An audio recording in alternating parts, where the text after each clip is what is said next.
হবো না। সারাটা দিন খালি বিছনার মধ্যে জলহস্তির মতন বডিটা ফেলায় রাখলে কিচ্ছু হবো না। চ্যাংড়িও হয়েছিস তুই।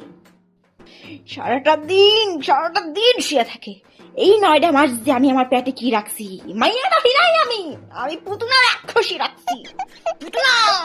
হ্যাঁ বলো, বাড়ির যে পাঠাগুলো আছে সেই পাঠাগুলোর অনেক ফ্রিডম আছে, যতটুকু আমার নেই, বুঝে গেছি আমি। ও পাঠা হবি? হ্যাঁ পাঠা হবি? তোর তো পাঠা হওয়ারও যোগ্যতা নাই রে।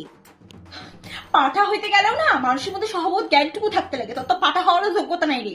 পাঠা হইতে গেলেও না টাইম টু টাইম ঘাস খাওয়ান লাগে, তুই তো সেটাও পাবি না। আর এতই যখন সব চল তাহলে চল, তোরও হাসাত দিই, চল চল। এমন করতেছো তুমি, এমন করতেছো তো আমি বাড়িতে থাইকে সব জ্বালা যন্ত্রণা সব সহ্য করছি। এইবার আমি পালায়ে যাবো, তুমি দেখবা খালি। তোমার না হেড ডগা দিয়ে আমি পালায়ে যাবো না, দেখো। পাগলি আচ্ছা ঠিক আছে, আয় এদিকে আয়। কি হয়েছে, তুমি গলা জোরে ধরবার চাইতেছো কেন? কি টানতেছো কেন? সোনা বাজে এমন কেউ করে? হ্যাঁ কেউ করে এমন? আরে মা দুষ্টামি কি করছো তুমি? এটা দুষ্টামি না, আরে গলা চেপে খুলছো কেন? ওটা শোনাচ্ছে, খুলছো কেন মা?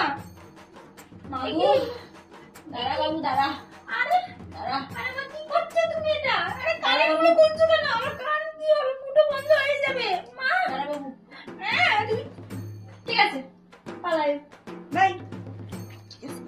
বাড়ি বাবা, এই সোনার কানের সোনার চেন আমার বাড়ির পাঠা বিক্রি করে এগুলো সব বানাই দিছি, এগুলো চলে গেলে যা তুই এবার কই পালাবি পালা, চেন গুলো তো আমার কাছে। কেন কানেরটাও চলে গেল, মালাটাও চলে গেল। হে ভগবান।